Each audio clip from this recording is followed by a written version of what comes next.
Hello दोस्तों, L&T ने अपने क्वार्टर टू के रिज़ल्ट जो है वो पब्लिश कर दिए हैं। तो मैं आपके लिए लेके आ गया हूँ कि फिनेंशियल डेटा किस तरह का दिखाई दे रहा है और क्वार्टर टू का रिज़ल्ट जो है वो किस तरह का दिखाई दे रहा है। तो अगर हम इनकम की बात करेंगे एल&टी के क्वार्टर टू के, तो ये क्वार्टर एंड क्वार्टर बेसिस पे जो रेवेन्यू है वो बढ़ता हुआ दिखाई दे रहा है। अगर आप देख सकते हैं तो 51,000 करोड़ से 55,000 करोड़ एंड 55,000 से 61 करोड़ की तरफ बढ़ता हुआ दिखाई दे रहा है। तो ईयर एंड ईयर बेसिस पे जो इंक्रीज़ है रेवेन्यू में वो बढ़ता हुआ दिखाई दे रहा है एंड क्वार्टर के बेसिस पे भी रेवेन्यू जो है वो बढ़ता हुआ दिखाई दे रहा है। अगर हम एक कंपोनेंट की बात करेंगे एल&टी के इसमें, तो अगर हम देख सकते हैं कि जो कॉस्ट है रॉ मटेरियल का, वो क्वार्टर एंड क्वार्टर के बेसिस पे बढ़ता हुआ दिखाई दे रहा है, राइट।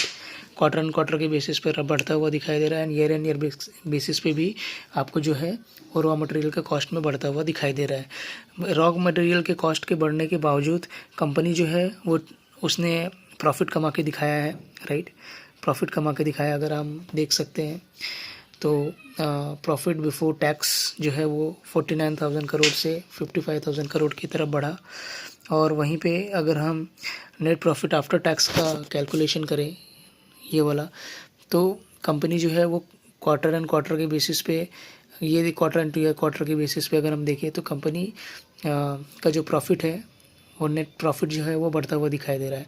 अगर हम ईयर एंड ईयर की बेसिस पे बात करें तो वो भी बढ़ता हुआ हमें दिखाई दे रहा है। तो फिनेंशियल डेटा काफ़ी अच्छा है। कॉस्ट मटेरियल रॉ कॉस्ट जो है वो बढ़ने के बावजूद कंपनी ने प्रॉफिट करके दिखाया हुआ है। अगर हम ईपीएस की बात करें, अर्निंग पर शेयर की बात करें, तो वो क्वार्टर एंड क्वार्टर के बेसिस पे बढ़ता हुआ दिखाई दे रहा है एंड ईयर एंड ईयर के बेसिस पे भी बढ़ता हुआ दिखाई दे रहा है, जो कि एक अच्छा साइन है। अगर हम पिछले क्वार्टर की बात करें तो ईपीएस जो था वो ड्रॉप हुआ था और उसका जो इफेक्ट था वो कंपनी के शेयर प्राइस पे भी पड़ा था। तो चलिए देखते हैं कि चार्ट पे ये कैसा दिखाई दे रहा है। तो अगर हम चार्ट पे देखने की कोशिश करेंगे तो एल&टी जो है वो एक रेंज बाउंड में फंसा हुआ है। अगर मैं एक ट्रेंड लाइन या फिर एक सपोर्ट एंड रेजिस्टेंस मार्क करने का ट्राई करूँगा तो ये इस रेजिस्टेंस पे और ये सपोर्ट पे है और ये जो है इस चैनल में करीबन जैन से फंसा हुआ है, जैन में, और इसी में ये मूव कर रहा है। अगर ये कंपनी ये जो स्टॉक का प्राइस है वो ऊपर की तरफ तब भाग सकता है जब वो अपने रेजिस्टेंस को तोड़े।